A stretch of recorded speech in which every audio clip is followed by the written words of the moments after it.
The final determination still pending. That means the war with Iran remains in limbo, the ceasefire holding. But the Strait of Hormuz, fighting in Lebanon, and Iran's nuclear program all caught in a windstorm of paper shuffling and diplomatic posturing. Our Margaret Brennan's exclusive interview with Ukrainian President Zelensky, his country's recent battlefield gains, and deepening fears of an imminent large-scale Russian attack on Kyiv. Former Attorney General Pam Bondi, not under oath, blames acting Attorney General Todd Blanche for myriad Epstein files failures. Epstein survivor Annie Farmer responds.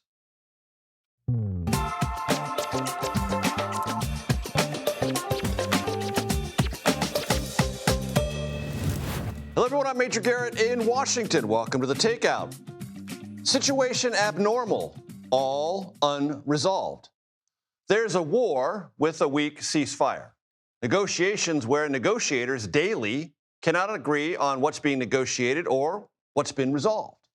Hovering in the air, the phrase tentative deal. The only word that appears apt is tentative, not deal. President Trump said today the crux of all this is the reopening of the Strait of Hormuz and Iranian guarantees not to pursue a nuclear weapon. Nothing about Israel's war with Iranian proxy Hezbollah in Lebanon or unfreezing Iranian assets. Okay, Iran said, yeah, the strait's a topic, but importantly, it denies its nuclear ambitions are even being discussed. Moreover, Iran says a binding ceasefire in Lebanon is essential and that it wants at least $12 billion from unfrozen assets. These, my friends, are not small details. They cut to the heart of anything that could convey a shred of credibility, let alone durability. What is credible in all this crosstalk? That's impossible to know. The president said today, and this happened, that he was meeting with his top advisors, preparing a final determination on next steps. We still don't have one. The meeting's over. So is it deal? War? More paper shuffling? As I said, situation abnormal, all unresolved. Joining us now, Nancy Cordes at the White House. Nancy, pick it up from there. Major, I wish I had more concrete details for you. We do know that that meeting in the Situation Room has wrapped up, but what we don't know is whether President Trump has indeed accepted this latest offer that's on the table or whether he is still seeking some tweaks to it. Earlier today, the president made a long post on Truth Social kind of laying out what his red lines were. Some of them reflect the deal as we know it, others don't. And the Iranians responded in kind.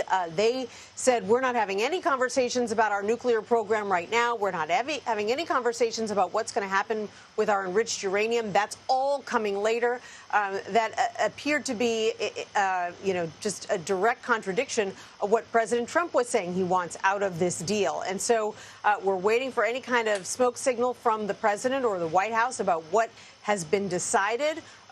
Whether the president is simply going to take sort of an intermediate win here and agree to reopen the Strait of Hormuz and end the blockade and kind of seek more concrete nuclear concessions later, or whether he's going to do it, as he described a few days ago, kind of ignore a good deal because what he wants is a great deal.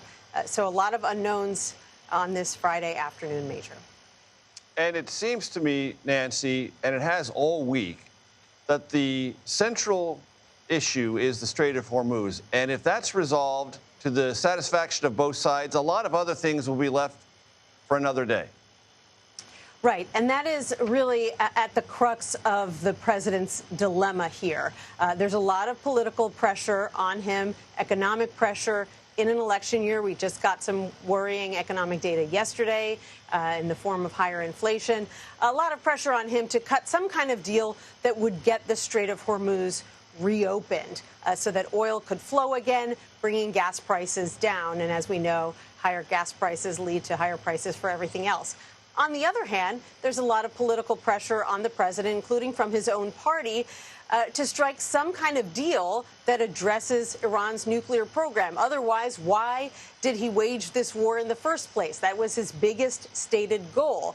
And, that's why you hear him talking about the difference between a good plan and a great plan. A good plan might help ease some of the economic worries, but it wouldn't justify his decision to launch this costly operation in the first place. And that's why you've seen him waver back and forth as much as he has this week. North Lawn of the White House, Nancy Cordes, as always, thank you.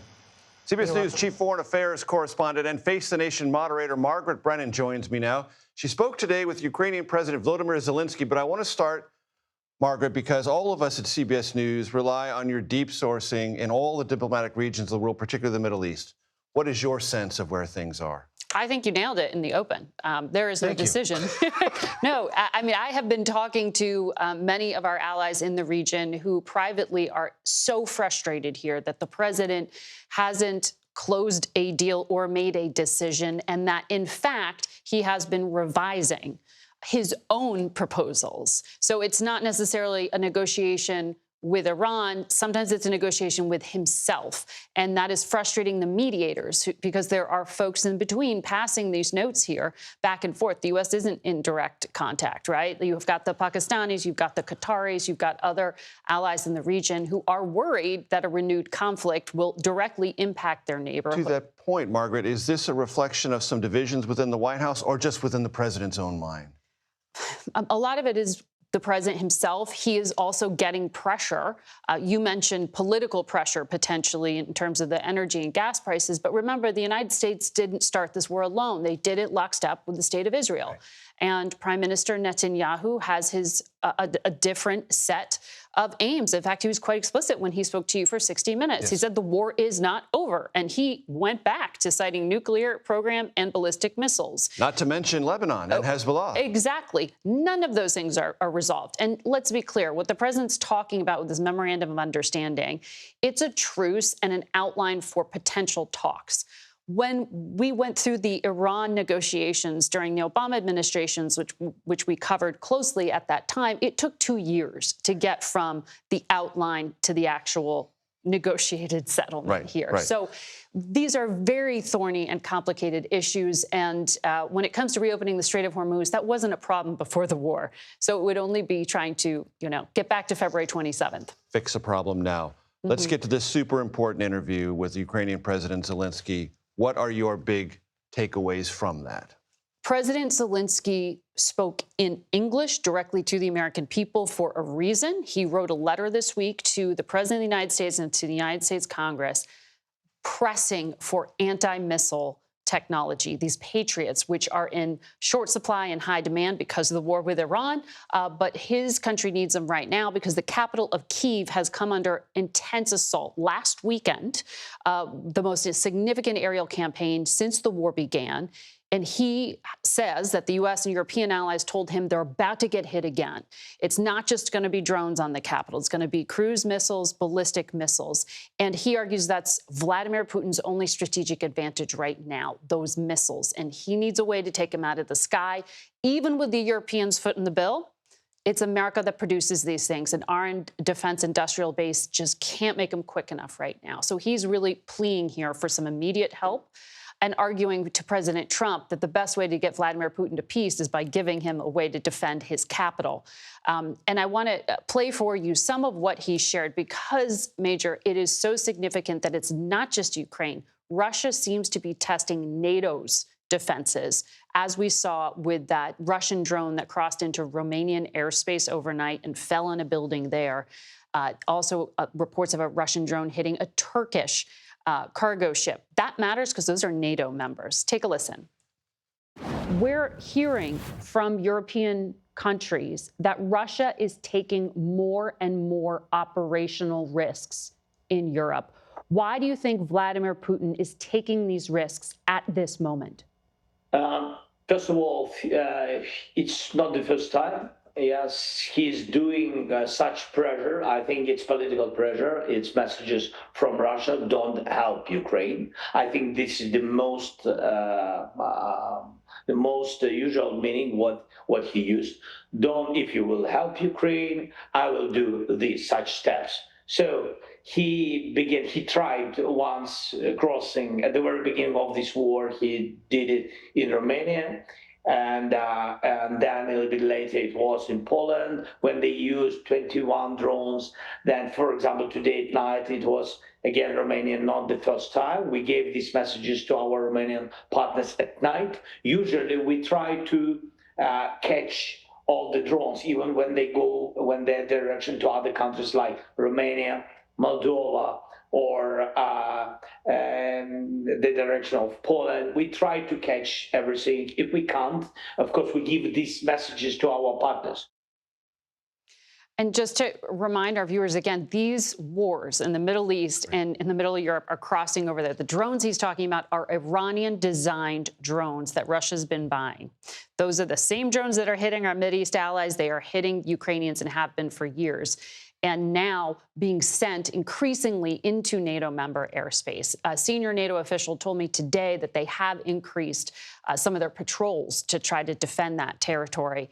But it's just raising to the forefront that question of how far is Vladimir Putin really going to push this to test whether NATO is the paper tiger that you have heard President Trump refer to, or whether they will push back on him. Feels like things are intensifying. Margaret Brennan with the excellent interview. Thank you very, very much. You can watch more of Margaret's interview with President Volodymyr Zelensky on Face the Nation this Sunday, 10:30 a.m. Eastern on CBS. Former Attorney General Pam Bondi defended the Justice Department's handling of the Epstein files on Capitol Hill today. She testified behind closed doors as part of the House Oversight Committee's Epstein investigation. Bondi told lawmakers that during the release of the files, there were, quote, redaction errors, unquote. Several Epstein survivors stood outside the Capitol office where the interview was held and yelled, quote, tell the truth, unquote, as Bondi entered. CBS News congressional correspondent Nicole Killian joins me now. Nicole, what did we learn, if anything, today? Yeah, well, it was a bit of deja vu here on Capitol Hill because it was just back in February where then Attorney General Pam Bondi appeared before the House Judiciary Committee with many of those Epstein survivors in the hearing room. The only difference this time around is that Bondi is no longer the Attorney General. She was appearing before a different committee, House Oversight, and it was behind closed doors in terms of being a voluntary transcribed interview. I spoke with one of the Democrats on the House Oversight Committee, Congressman Yasmin Ansari, who basically gave a recap of what happened during this interview. And she said the things that struck her was that, for instance, the former Attorney General really deferred to the acting Attorney General Todd Blanche in terms of the handling of the Epstein files. Of course, many of these survivors were upset because a lot of victims' information was not redacted when these files were released. So that is something that they are still quite upset about. And so that was something that the former Attorney General put on Todd Blanche, along with all of the other instances and concerns with respect to which these files were handled. The other thing Congressman Ansari said is that it also struck her that the former Attorney General did not answer questions when it came to former President Trump. Take a listen to what she told me about that.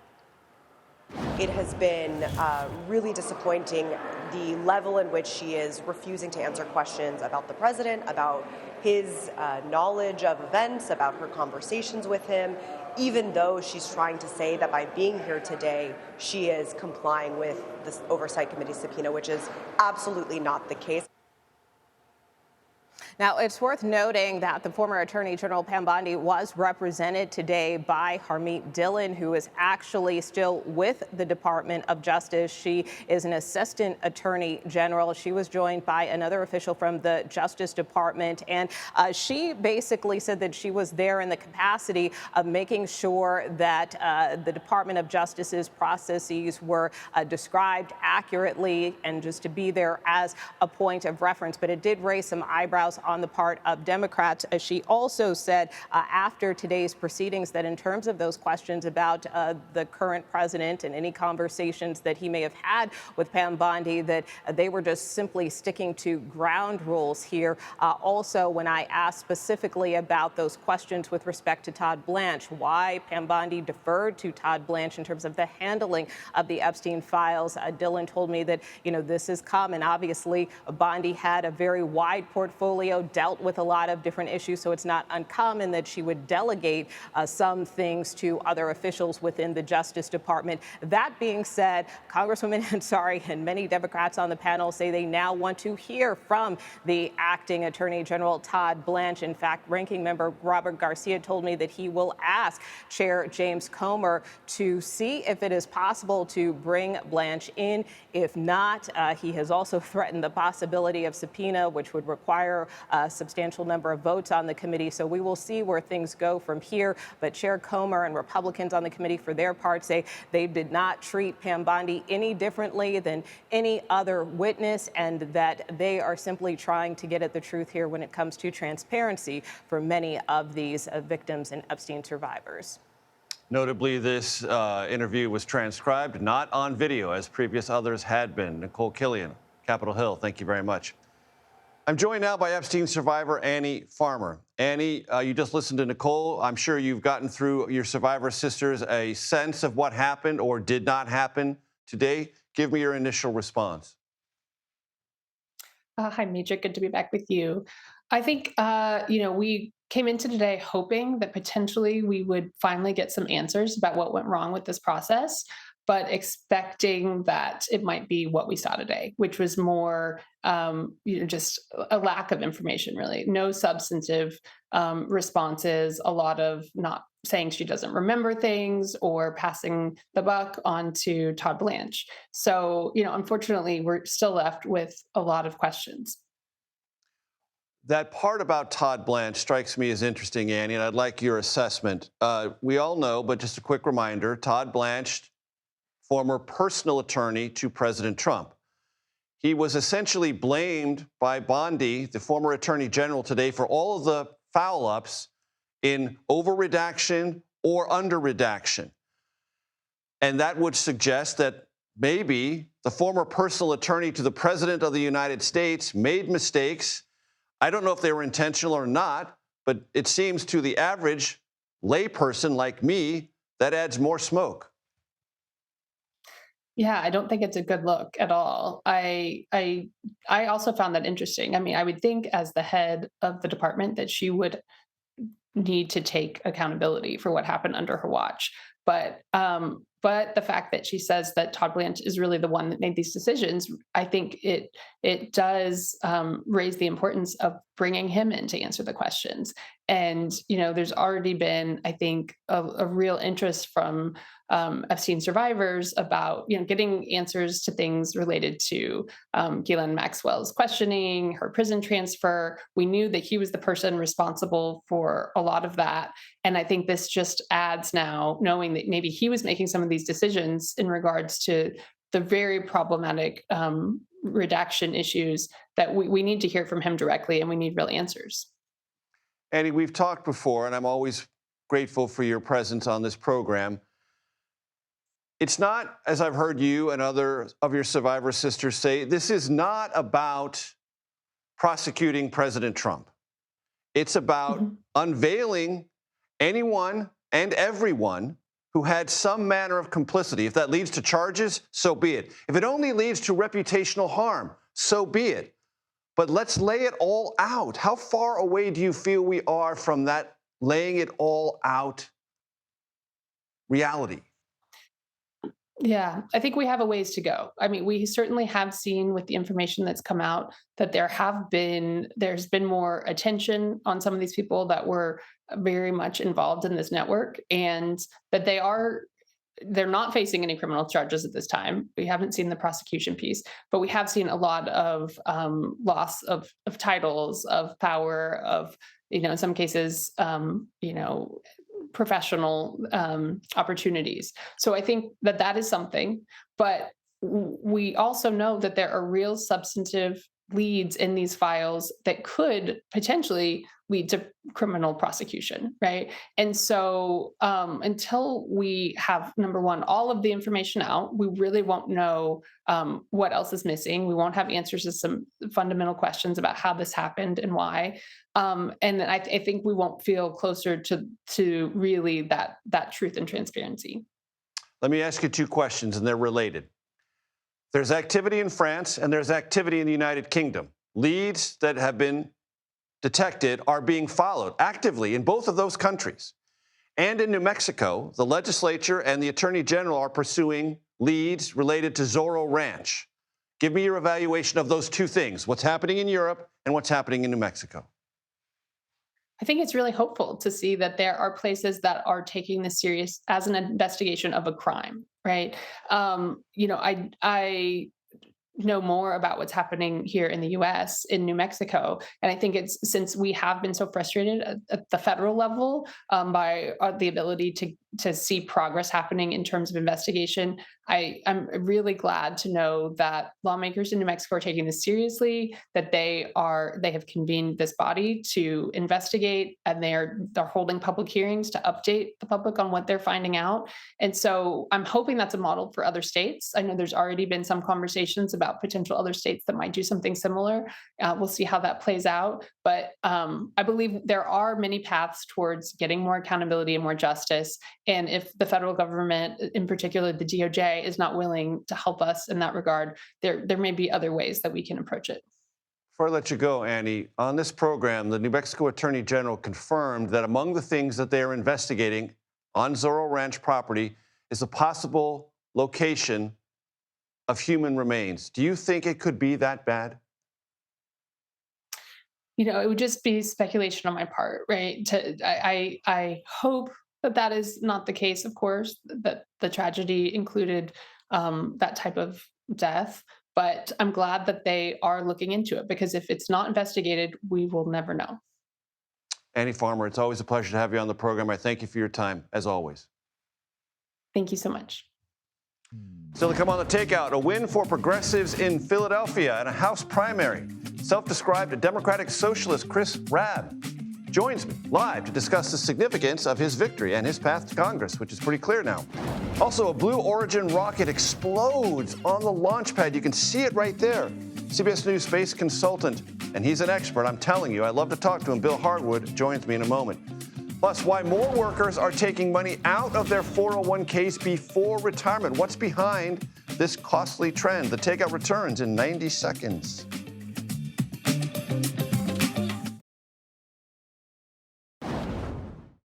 Welcome back to the Takeout. Last week's primary elections quite likely gave Democratic Socialists another voice in Congress. Democratic voters in Pennsylvania's Philadelphia-based 3rd District, the most Democratic district in the nation, nominated Chris Rabb. He joins me now. Chris, I'm glad to see you. Thanks for joining the program.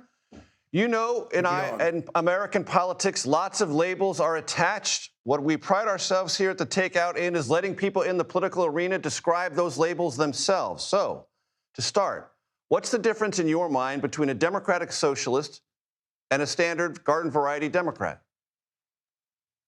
I think the standard garden variety Democrat believes in change, but perhaps not invested in systemic change. I believe as a Democratic Socialist, we believe in systemic change, where we have to overhaul entire structures that do not benefit the Epstein class, but in fact benefit average people in ways that have not really been the case ever.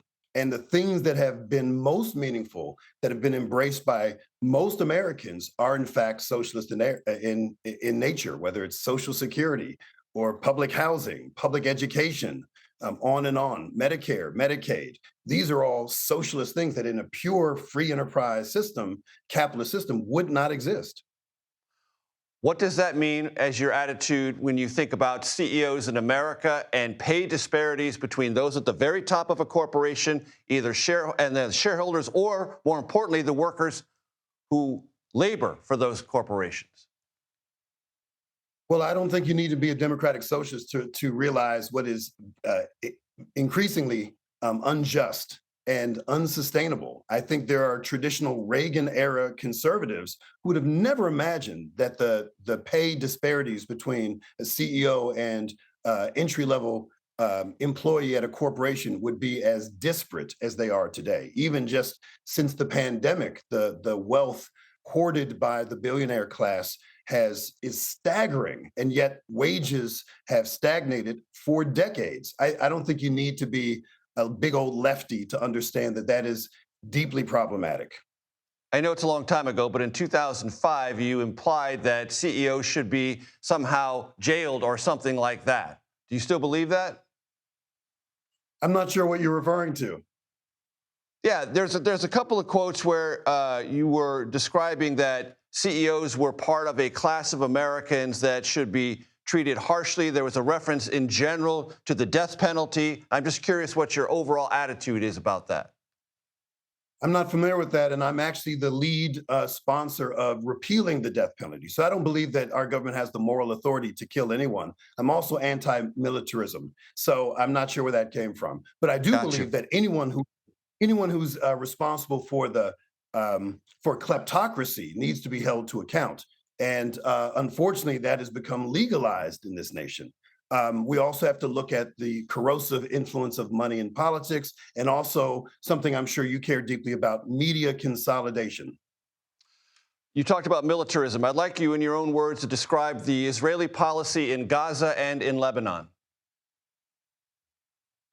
Genocide? Go on. Asked and answered. I think I am part of a growing set of voices internationally who calls it as we see it.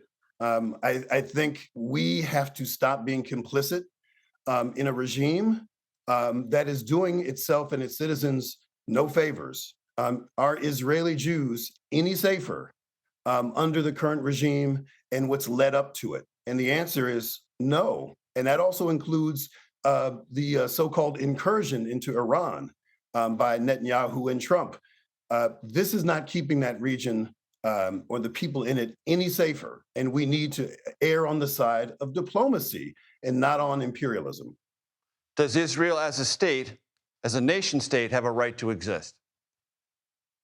I don't even understand that question. And it's only asked around Israel. I do not understand that question. I think the bigger issue is, do people have the right to coexist in peace and with self-determination? And the answer is yes. But I don't accept the premise of that question. Why not? Because it's a reality now, and there are some who advocate on the Democratic Socialist side that it should not exist. I don't speak for anyone but myself, but the only time I've ever heard that question asked of anyone is as it relates to Israel. I've never had anyone ask me that question regarding any other nation, including our own. So do you believe that the United States has the right to exist? Sure. Okay, even if it takes over Greenland or Cuba or Venezuela? Right to exist where? I think that's a fair question. And nobody's prepared to have that conversation who asks me questions like that. So I'm not going to answer questions specific to one nation when it's not applied to all. I do not believe in a hierarchy of human rights. I also am not a fan of nationalism. I'm interested in what's best for humanity and the coexistence of people living peacefully and with justice. I do not believe in a tiered system of democracy or government. As someone who descends from 16 great-great-grandparents who withstood slavery and Jim Crow and segregation, my filter for what is right is there's only one standard, and that's justice and shared prosperity. I appreciate the time, and I appreciate the answers. Chris Rapp, I'll see you in Washington. Thank you very much. Welcome. An Ebola clinic for Americans blocked by Kenya's highest court. Why some local officials are concerned about the facility and the timeline to get it up and running. We'll have more on that when we come back. You're watching The Takeout.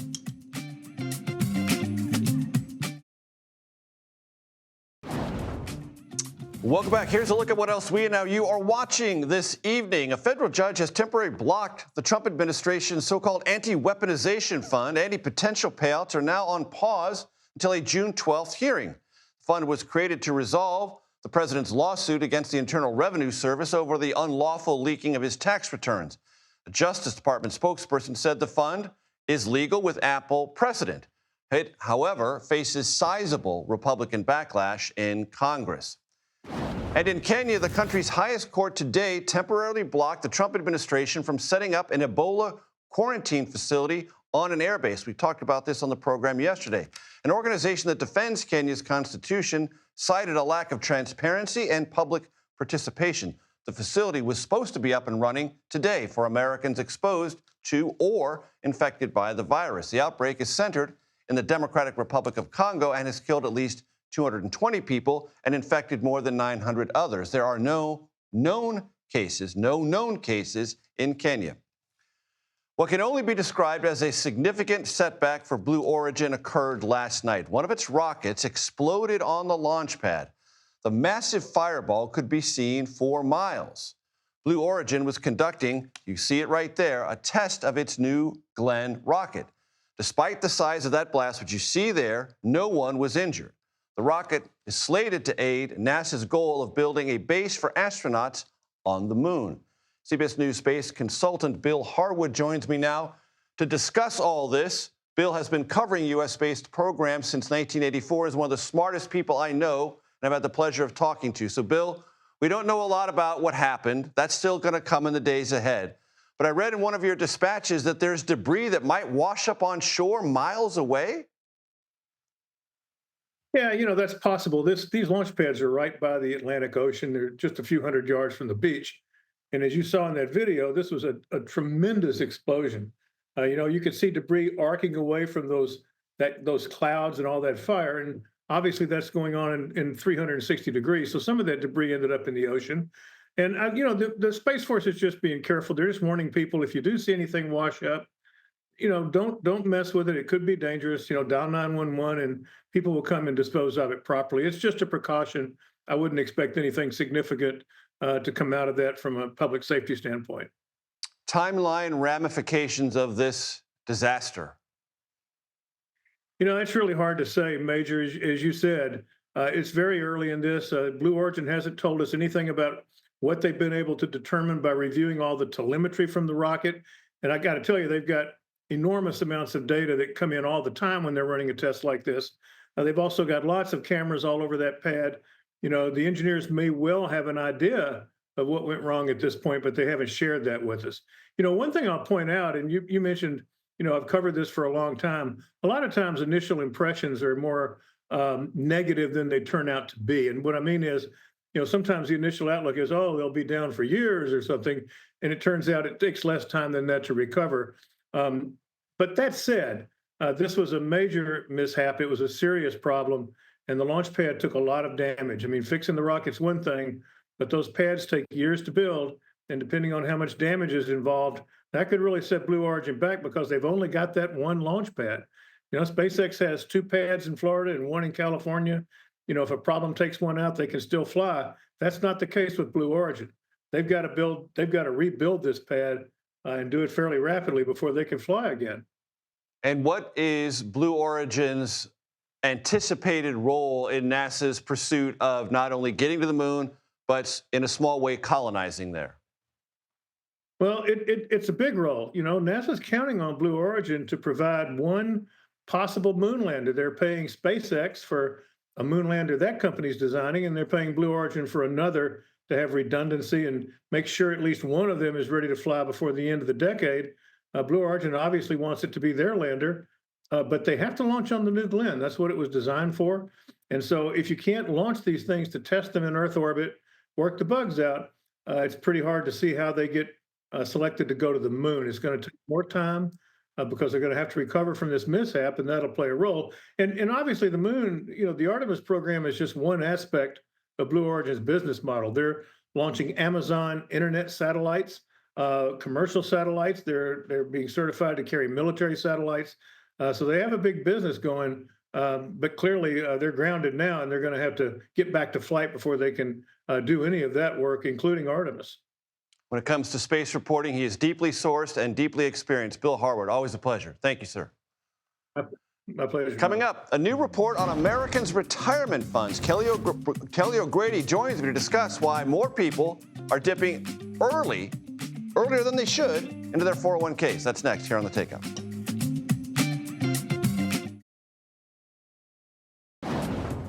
Welcome back to The Takeout. Welcome to the Conversation Corner. A new report from Fidelity shows more Americans are taking from their 401ks prematurely. This new data finds 2.5% of Americans have used what's called a hardship withdrawal. That's up slightly, that number, compared to last year. Kelly O'Grady joins us now from the Broadcast Center in New York to explain what it means. So, Kelly, what does it mean?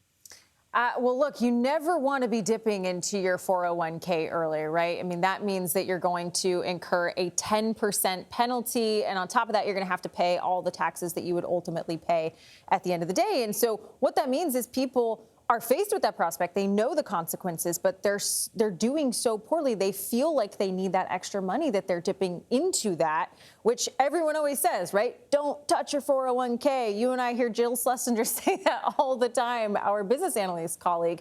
Now, let me just emphasize, just because it's going up, it doesn't mean we're at 10% or 12%. It was at 2.3%. It's ticked up to 2.5%. So it's slightly, but it's going in the direction that we don't want it to go. And we want people to feel like they have enough cash in the bank that they don't have to tap into assets that they're going to need later on in life, Major. Kelly, possibly another harbinger of financial hardship. I've recently seen data showing an uptick in the number of Americans who are 60 to 90 days behind on their basic credit card payments? Yeah, that's right. I mean, we've talked about this before, you know, the credit card balances, they are at a record high and they just keep going up and up. And so in the first quarter of this year, credit card delinquency rates, right, people that weren't able to pay their credit cards on time at that 90-day mark, ticked up to 13%. That is the highest that we have seen it in 15 years, the most since 2008. Remember 2008, right? Great financial crisis. And so, yeah, we talk about all the time, like, okay, you know, we're still seeing good economic growth. People are still out there spending, the majority of those being, though, the high earners. They're sort of propping up the economy. But there are some people out there that are spending on gas, on food, on things maybe that they can't necessarily afford. And what's happening? They're delinquent. And what happens then? Then you're hit with the interest. And then it's just this cycle that people, right, it's say you get into credit card debt and it is so hard to get out of it. We don't want to see that number going in that direction. And Kelly, I saw that credit card debt on average is right around 25 to 26% when it's not too long ago, 3 or 4 or 5 years ago, it was in the mid-teens. Is that right? The interest rates, you mean? Credit card interest rates? Yes. Credit card interest rates, yes. Well, and especially around the holidays, right? You always go and they're saying, hey, if you open up this credit card, right, you'll be able to get a discount. And a lot of times those retail credit cards specifically, they're quite high, some even close to 30%. And so, I mean, when you think about it, 25%, 30%, even something in the teens, that's really tough when you think about you also have to deal with that primary balance.